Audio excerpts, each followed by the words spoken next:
हमारे विद्यार्थीगण, हमारे followers 10th तो पढ़ा चुके, 12वीं फॉर्म लिखा दिए, उसको अवश्य ही याद करना है। मैं पहले भी बहुत बार बोल चुका हूँ कि 4 चीज़ पर तो एकदम कमांड रखना चाहिए। टेंस पर, पार्ट्स ऑफ स्पीच पर, क्रिया के तीनों रूप पर, और आई, माई, मी, माइन, मी, सेल्फ पर। उसके बाद ये 5वां 6ठा का कोर्स का है। कोई भी ग्रामर में तुम्हें समझने में दिक्कत नहीं होगी। आज नन फाइनाइट्स के बारे में तुम्हें पढ़ाऊंगा। नन फाइनाइट्स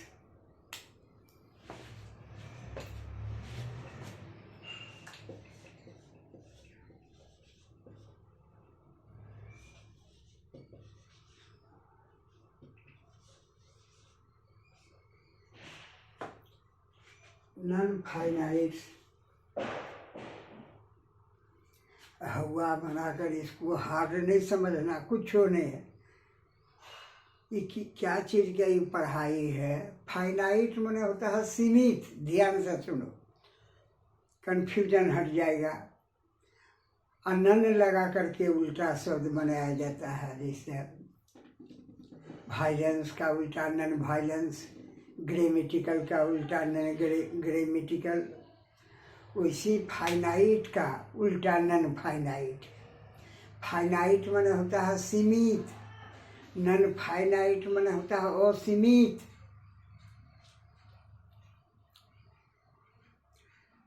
हम लोग जानते हैं, सब जानता है कि कोई भी सेंटेंस जो रहता है, उस सेंटेंस में जो वर्ब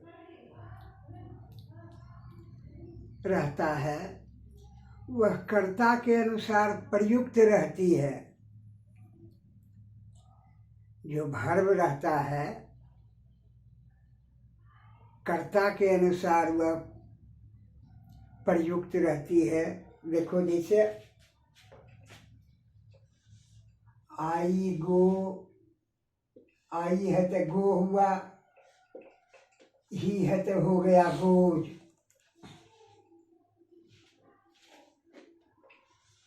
ईट है तो गोज हुआ,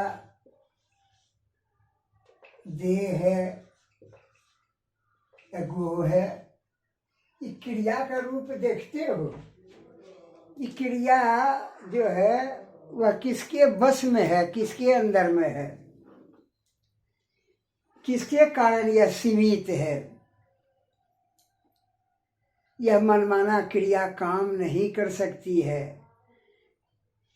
इसको सेंटेंस में रहना है कर्ता के अनुसार, आई के अनुसार, ही के अनुसार, इट के अनुसार, दे के अनुसार। इसलिए इसका नाम पड़ा finite verb.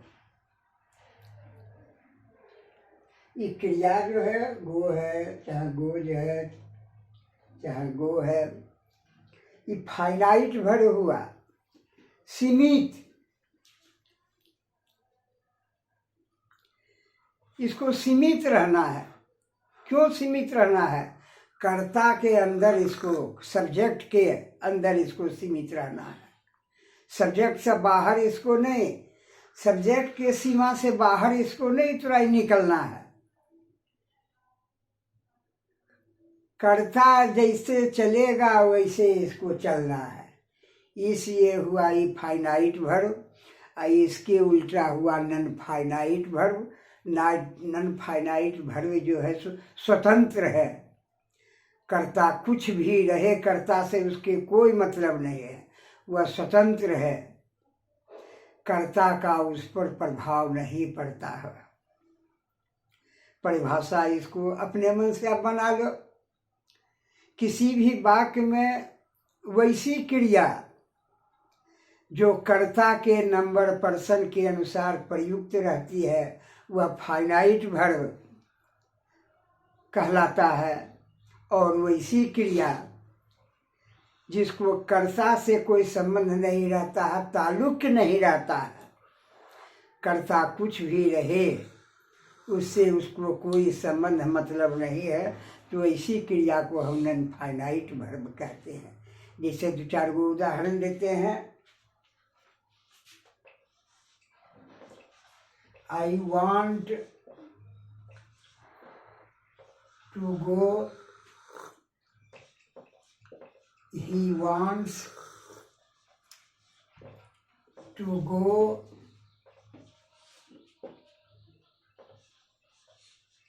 they want to go। देखते हो इसमें की है, वांट है, फाइनाइट वर्ब है। यहाँ पर वांट है तो फिर हो गया वांट्स, फिर वांट। आई इस पर कुछ प्रभाव नहीं है। टू गो पर कर्ता आई है तो पर भी टू गो, ही रहे तो पर भी कोई अंतर नहीं, टू गो। दे है तो दे है तो कुछ रहे, टू गो।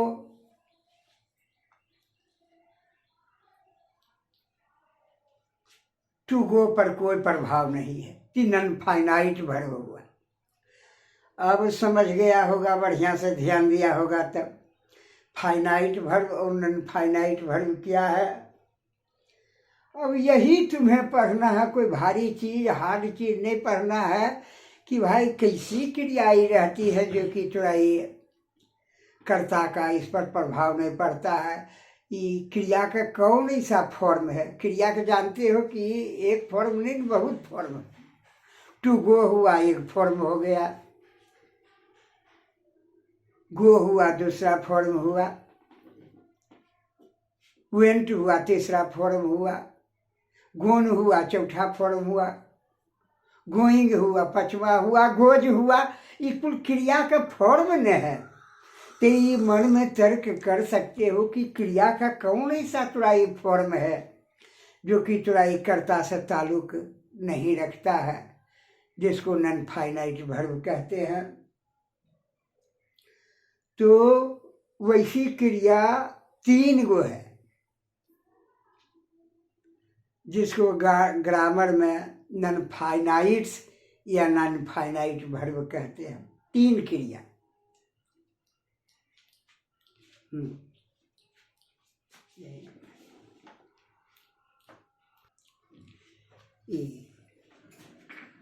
ऐसी 3 क्रियाएं हैं जो कि नॉन फाइट क्रियाएं के 3 रूप है जो कि नॉन फाइनाइट से है, उस पर कर्ता का कोई प्रभाव नहीं। पहला इन्फिनिटिव के नाम से पुकारा जाता है। Infinitive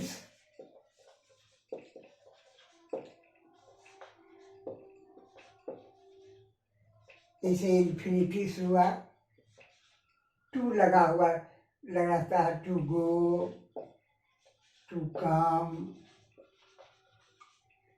to run, to eat. To पढ़ा होगा कि टू प्रीपोजिशन है। इस जगह पर टू प्रीपोजिशन नहीं है, ये भी एगो कंफ्यूजन होता होगा। टू को पार्टिकल जो कहते हैं, इस स्थान पर टू को पार्टिकल कहा जाता है। एक चीज और भी इसमें जान लो, कोई भी प्रीपोजिशन रहता है उसके बाद क्रिया आती है तो उसमें ING लगा हुआ रहता है।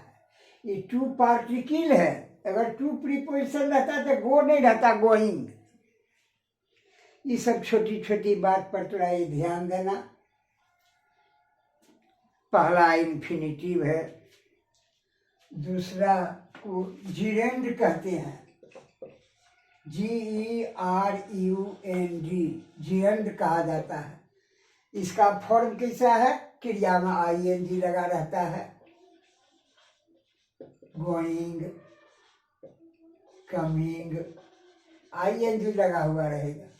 रनिंग,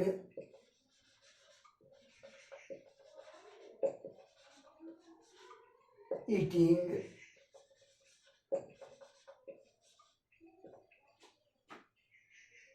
जीरंड है।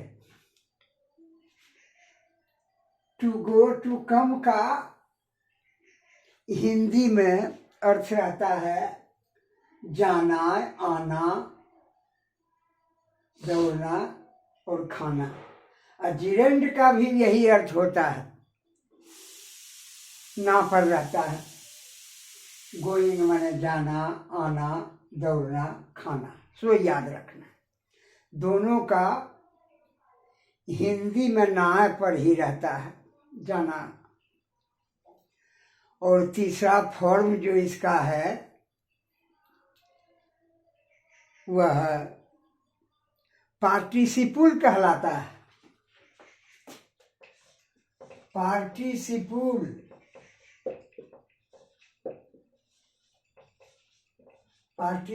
कहलाता है। पार्टिसिपल दो तीन तरह का होता है।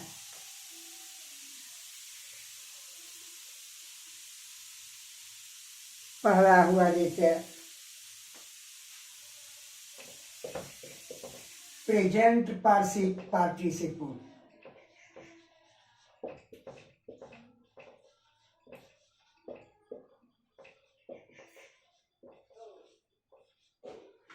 इसमें भी ING लगा हो जाता है, गोइंग, कमिंग।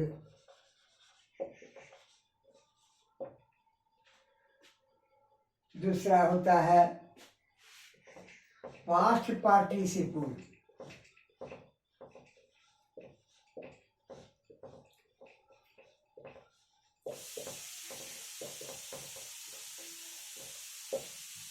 जिसका क्रिया का तीसरा रूप जो हुआ V3 रूप में रहता है। जैसे हुआ एक्साइटेड, रिटायर्ड,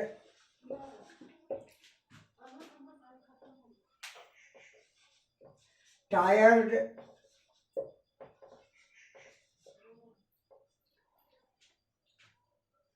और तीसरा पार्टिसिपल का रूप है।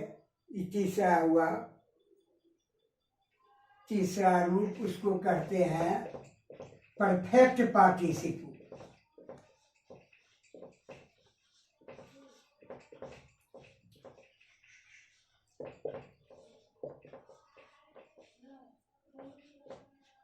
इसका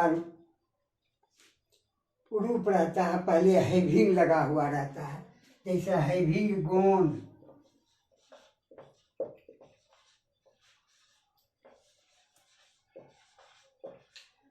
पहले हैविंग लगा हुआ रहेगा, उसके बाद क्रिया का तीसरा रूप रहेगा।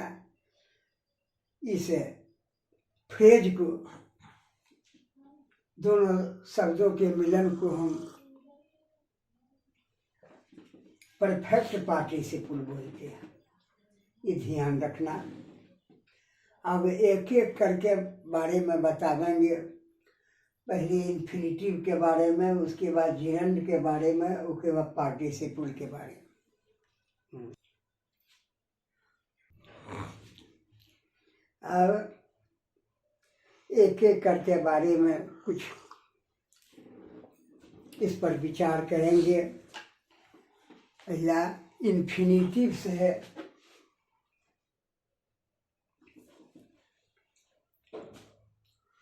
इन्फिनिटिव्स का रूप बतेबे किए, जैसे टू गो, टू कम, यह रूप है। अर्थ में इसका होता है हिंदी में जाना, ना पर रहता है जाना, आना,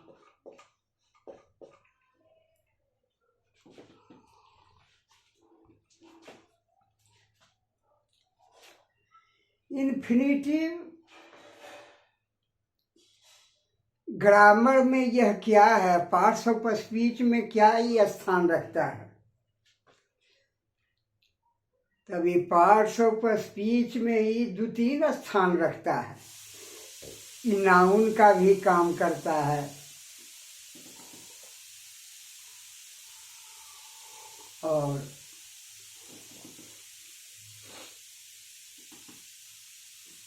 विशेषता बताने वाला भी, कहो विशेषता बताने वाला कौन है, दुइये गुणे है 525, एगो एडजेक्टिव एगो एडवर्ब।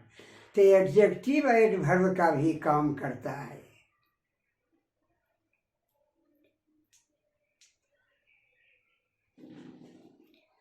तो 3 काम हुआ, विशेषता बतलाना, एगो नाउन के रूप में रहना, ध्यान देना, नाउन के रूप में। नाउन माने संज्ञा हुआ। जब यह, तब इसका 2 भेद हो गया, 2 नाम हो गया। जब नाउन के रूप में जब इसका प्रयोग किया जाता है तो इसको सिंपल इन्फिनेटिव कहते हैं।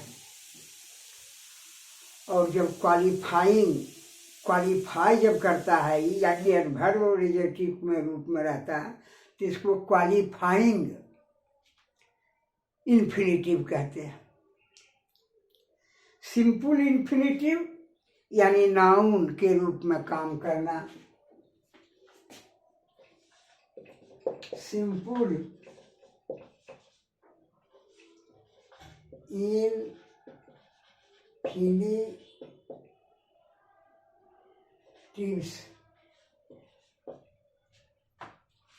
देखो, अब नाउन के स्थान ही ले लिया, नाउन का काम कर रहा है। तुहेन कहे कि 525 पर ध्यान देना, इस संज्ञा के काम करता है।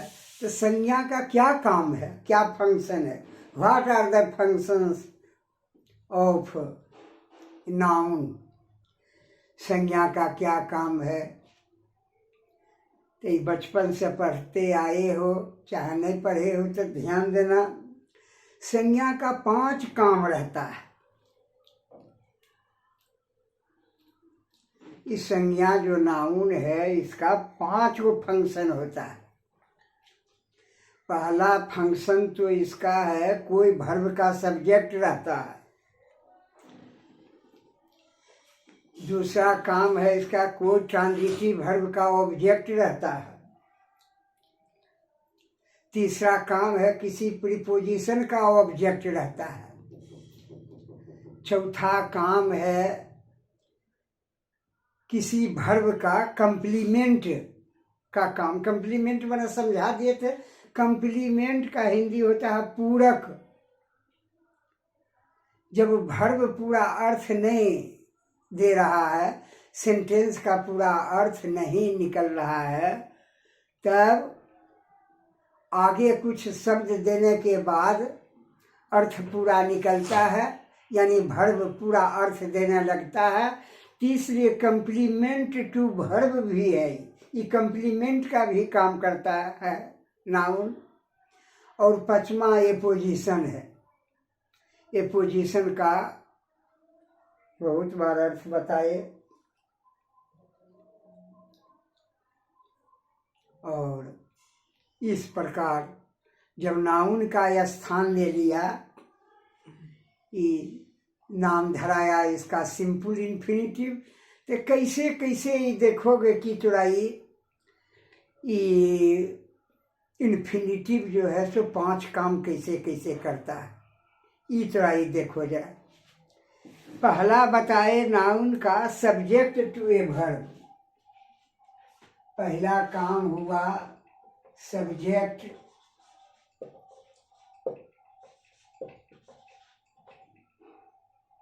टू ए वर्ब, पहला नाउन का फंक्शन है।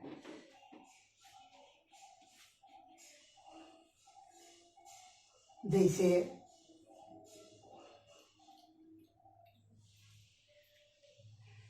कैसे थोड़ा ये सब्जेक्ट बनता है, जैसे देखो, to walk,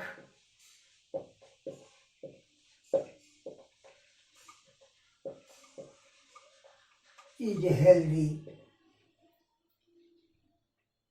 to swim is an exercise,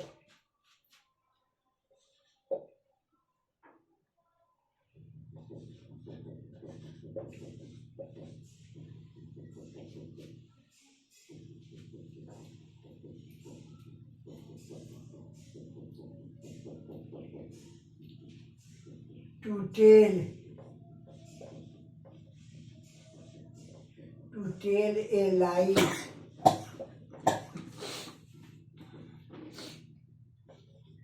is a scene.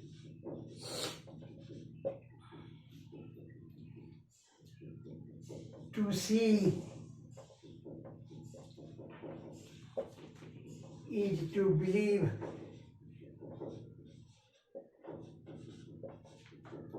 To forgive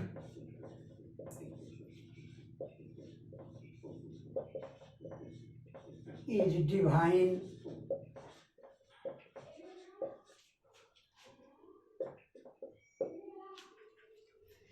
ये देख रहे हो सेंटेंस में, ये टू लगा हुआ है पार्टिकल, टू वॉक है सो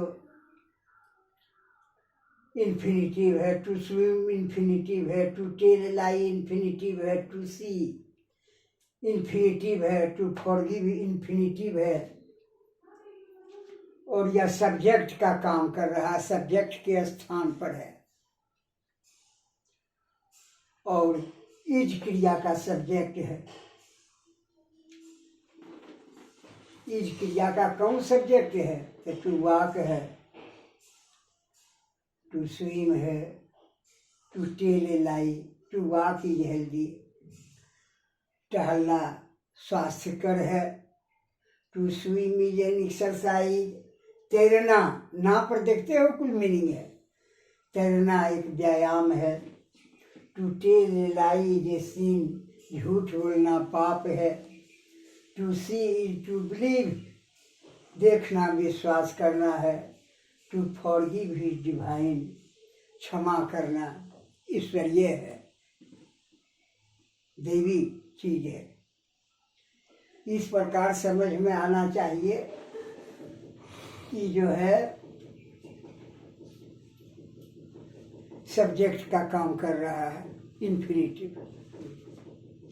नाउन का दूसरा फंक्शन होता है ऑब्जेक्ट। दूसरा फंक्शन है object to a transitive verb.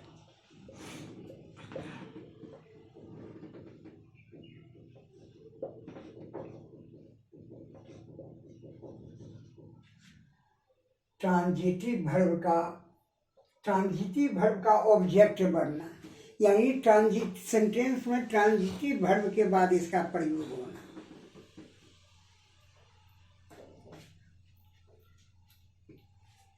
जैसे देखो, आई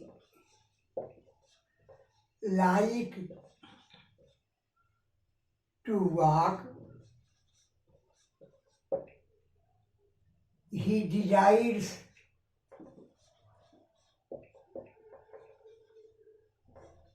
to eat,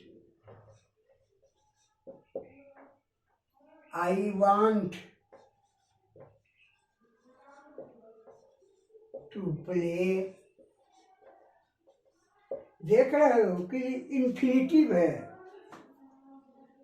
टू वॉक है, टू ईट है, टू प्ले है, इन्फिनिटिव है। आई ट्रांजिटिव वर्ब के बाद आया है, लाइक के बाद, डिजायर के बाद, वांट के बाद।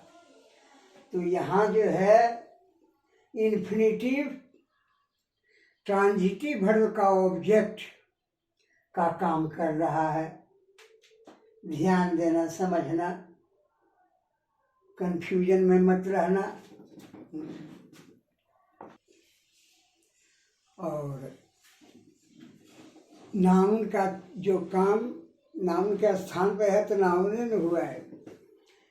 नाउन का तीसरा फंक्शन है ऑब्जेक्ट टू ए प्रीपोजिशन। तीसरा object to a preposition.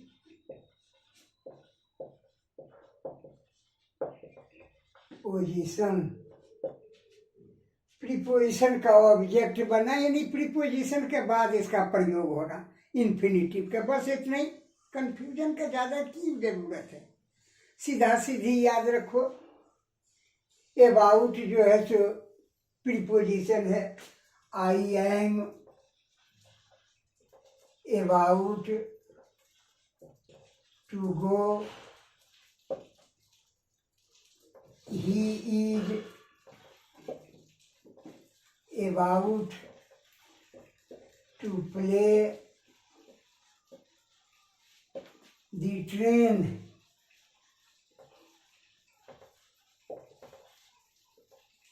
is about to come, about preposition है, एक ही प्रीपोजिशन के बारे में बता रहे हैं। बस इतना ही समझो। अबाउट जो है तो प्रीपोजिशन, अबाउट का बाद देखते हैं। इन्फिनिटिव है, टू गो है, टू प्ले है, टू कम है, जो कि इस प्रीपोजिशन का ऑब्जेक्ट का काम तो इन्फिनिटिव कर रहा है।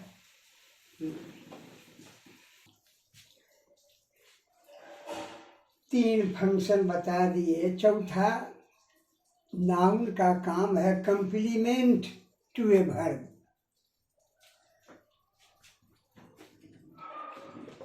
चौथा है कंप्लीमेंट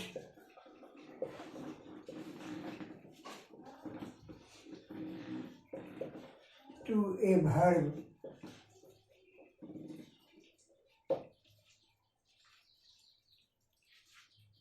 वर्ब पूरा अर्थ नहीं दे रहा है तो उसके आगे में बैठ कर यह पूरा अर्थ वर्ब को बना देता है, वर्ब पूरा अर्थ देने लगता है।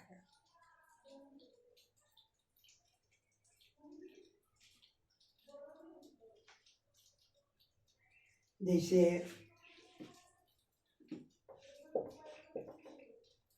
he is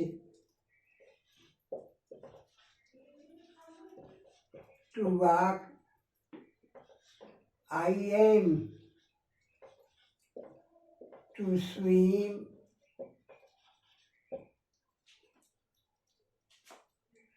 Radha is to dance। नहीं देख रहे हैं? अगर जो हम ये कंप्लीमेंट का काम कर रहा है, इज क्रिया अगर जो हटा दे टू वाक को तो की होगा? इज कोई अर्थ निकलता है? अधूरा अर्थ। आई एम अर्थ नहीं पूरा निकल रहा है। इसलिए जब इसके आगे जब इसका प्रयोग होता है इन्फिनिटिव का, तब अर्थ पूरा देने लगता है। ही इज टू वॉक, वह टहलने को है। आई एम टू स्विम, मैं तैरने को हूँ। Radha is to dance, Radha नृत्य करने को है। इसलिए यह कंप्लीमेंट का काम हुआ। चौथा,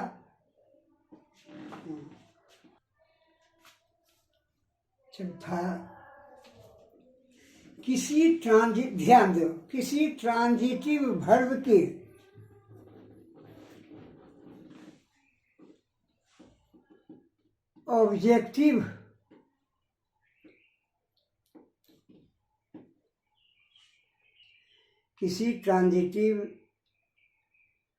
के ऑब्जेक्टिव कंप्लीमेंट के रूप में तुराई रखता। ऑब्जेक्टिव कंप्लीमेंट हम बताए थे उदाहरण देकर, सब्जेक्टिव कंप्लीमेंट क्या होता है और ऑब्जेक्टिव कंप्लीमेंट क्या होता है, बताए थे।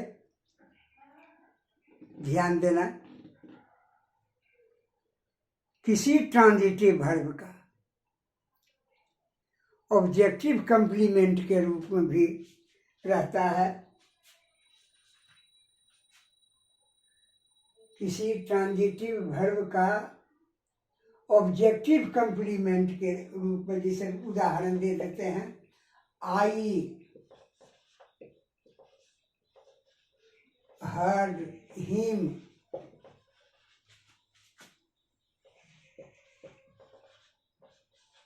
सिंग।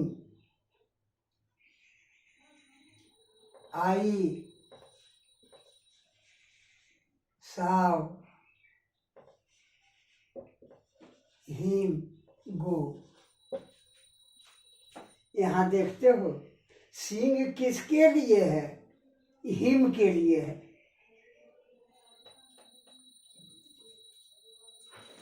ये गो किसके लिए है? हिम के लिए है। यानी ऑब्जेक्टिव कंप्लीमेंट का यह पूरक के रूप में काम कर रहा है। एक तो हमारे विद्यार्थी अब भ्रम हुआ होगा कि सिंह है तो टू रहता, टू सिंह, चाहे टू गो होता तब ना इन्फिनिटिव होता। तो कहाँ यहाँ पर है तोरा ये सिंह और तोरा ये गो? तो एक चीज ध्यान रखो, टू गो रहता है, टू लगा हुआ रहता है तो उसको फुल इन्फिनिटिव कहते हैं। टू कम जो है फुल इन्फिनिटिव, टू रन हुआ फुल इन्फिनिटिव, और टू नहीं लगा हुआ रहता है तो पर भी इन्फिनिटिव ही कहा जाता है, उसको कहते हैं बेयर इन्फिनिटिव। ये भी इन्फिनिटिव है सिंह, इसको बेयर इन्फिनिटिव कहा जाता है। इस प्रकार हम देखें कि नाउन के रूप में, सिंपल इन्फिनिटिव के रूप में किस प्रकार एक नाउन है, तो किस प्रकार नाउन के तरह यह 5 फंक्शन करता है, 5 कार्य करता है।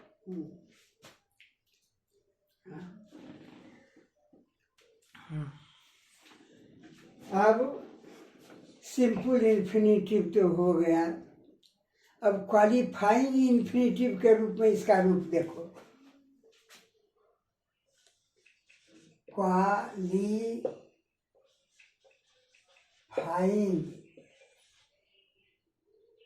इन्फिनिटिव,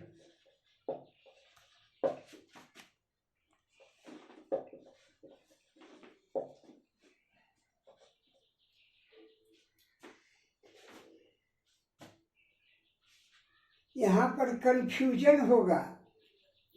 तुम सिर्फ इतना ही थोड़ा ध्यान रखना कि कोई नाउन रहे वाक्य में, या नाउन के बाद अगर इन्फिनिटिव रहे तो नाउन का विशेषता बता रहा, बस तुम इतने ध्यान रखना। अगर क्रिया के बाद कोई थोड़ा इन्फिनिटिव है तो क्रिया के विशेषता बता रहा है। एडजेक्टिव के बाद कोई थोड़ा इन्फिनिटिव रहे तो एडजेक्टिव का विशेषता बता। ज्यादा दिमाग नहीं लड़ाना इसमें, बस इतना ही तुम याद रखना, इससे फाजिल नहीं, कंफ्यूजन में नहीं पड़ना। एडजेक्टिव जब क्वालिफाइंग है तो पार्ट्स ऑफ स्पीच दुइये गो है, जो कि क्वालिफाइंग पार्ट्स ऑफ स्पीच है। एगो थोड़ा एडजेक्टिव है, एगो एडवर्ब है, दुइये गो विशेषता बताने वाला पार्ट्स ऑफ स्पीच है। तो एडजेक्टिव के रूप में ये कैसे काम करता है, तुम ही बोलो। जब नाउन के बाद रहेगा इन्फिनिटिव तो नाउन के विशेष, बस एक पॉइंट बता दिए, ज्यादा दिमाग नहीं लड़ाना है तुमको। This is a mango, mango का बाद दे दिए infinitive, this is a mango to eat.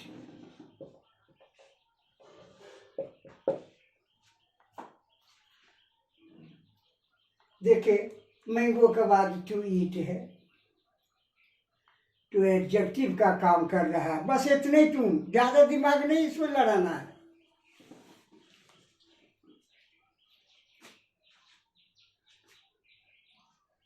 This is a house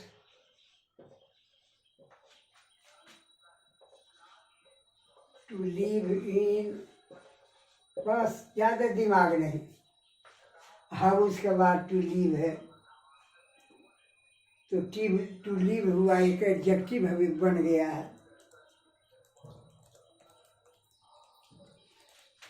this is chair, to seat on. बस इतना ही याद रखना है कि अगर नाउन के बाद आ रहा है तो ये एडजेक्टिव का काम कर रहा है। बस इतने, फाजिल नहीं, फाजिल दिमाग मत लगा। ये भी एडजेक्टिव है, इन्फिनिटिव जो है सो एडजेक्टिव है।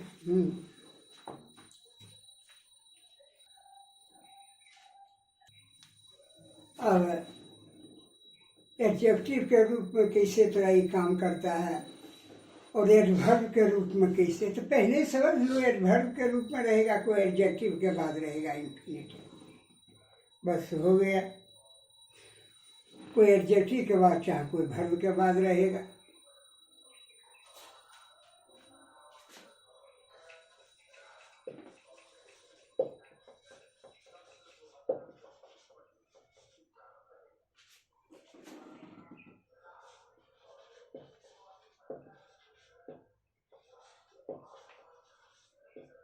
फाजिल दिमाग मत लगाना है। एगो वर्ब दे दो कोई चीज,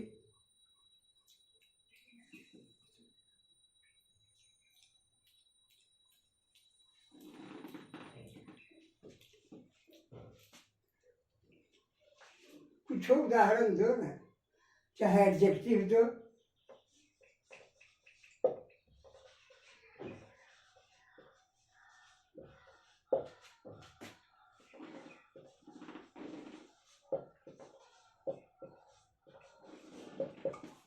स्वीट हुआ एडजेक्टिव, उसके बाद इन्फिनिटिव टू ईट है, तब अभी स्वीट को विशेषता बता रहा है और टू ईट जो होगा सो एडवर्ब हो गया, एडवर्ब के रूप में है। कोई चीज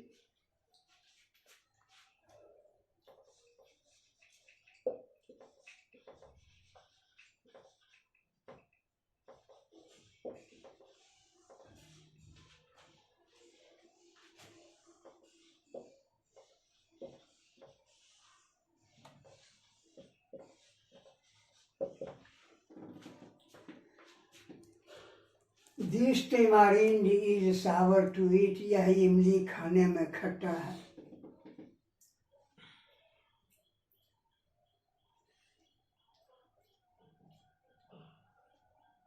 बस इतना ही रखना। सावर है एडजेक्टिव है तो उसके बाद तुड़ाई, टू ईट है तो एडवर्ब का काम कर रहा है।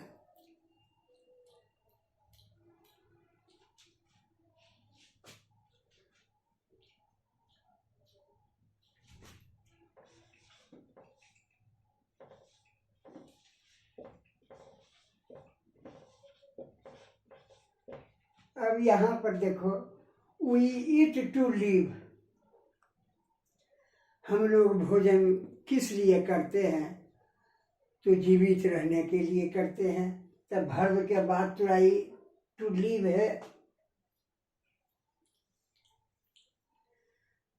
तो ये वर्ब का विशेषता बता रहा है, यानी वर्ब का काम कर रहा है।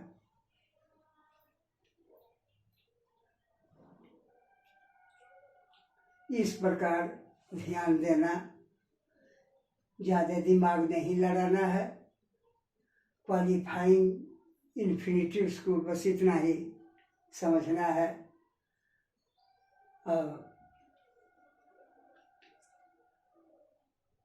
सिंपल इन्फिनिटिव किस पर नाउन के रूप में काम करता है और क्वालिफाइंग इन्फिनिटिव्स किस प्रकार काम करता है, इन्फिनिटिव के बारे में बताए।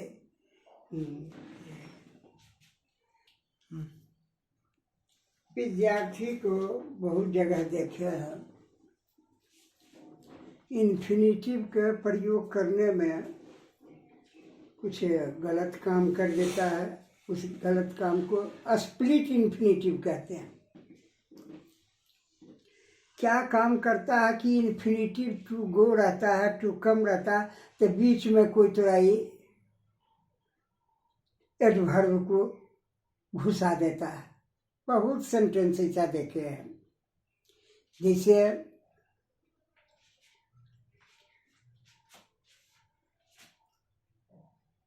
he wants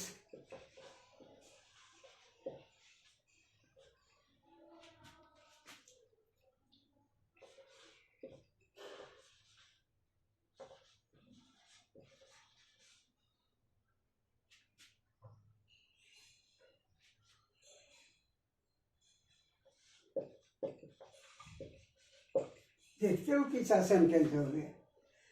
टू सिंग के बीच में लाउडली को घुसाए हुए हैं। इसको स्प्लिट इन्फिनिटिव कहते हैं, जो कि गलत, बाकी गलत है। इन्फिनिटिव के बीच में किसी एडवर्ब को मत घुसाना चाहिए। ये सेंटेंस होगा ही वांट्स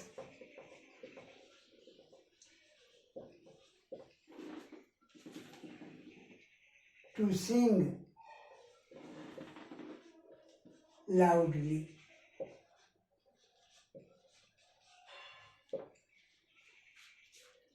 इस प्रकार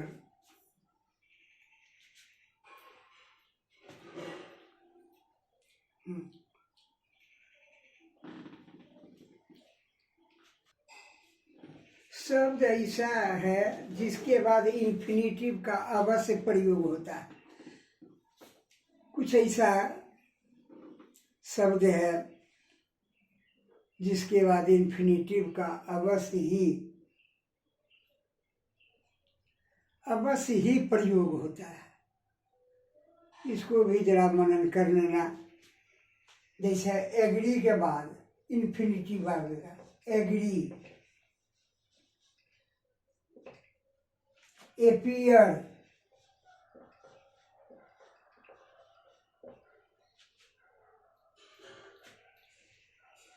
अरेंज,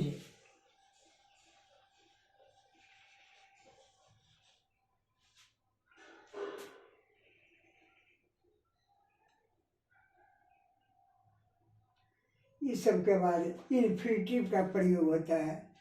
जैसे बेग के बाद बेग, बिगिन, बेंड, इसके बाद भी इन्फिनिटिव का प्रयोग होता है। जैसे केयर,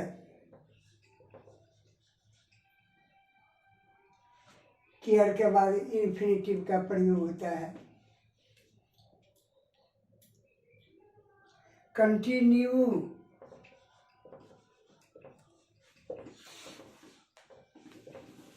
इस सब का भी प्रैक्टिस करना।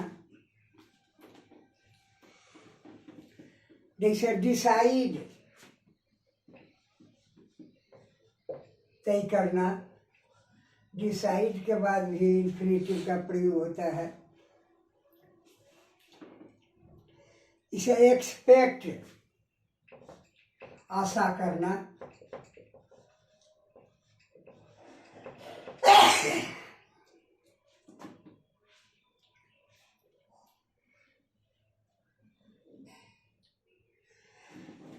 का प्रयोग होता है। जैसे fail,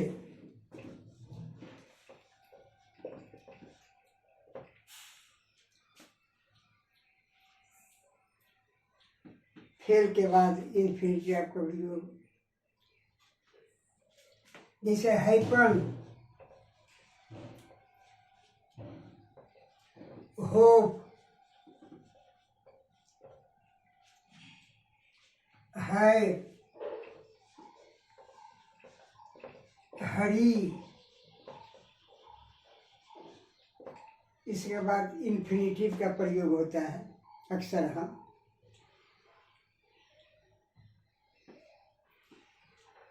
love,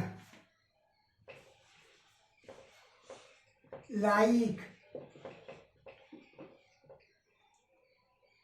mean, MEN, mean,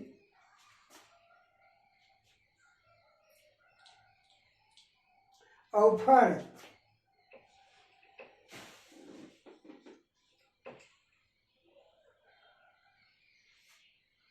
offer के बाद भी इन्फिनेटिव का प्रयोग होता है।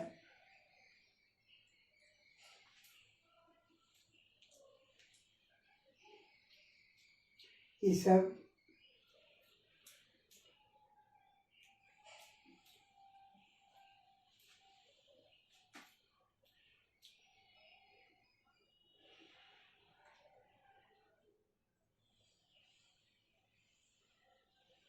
Dzire,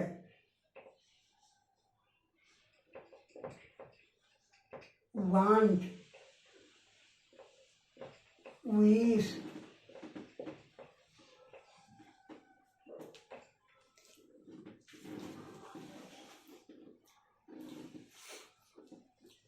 promise,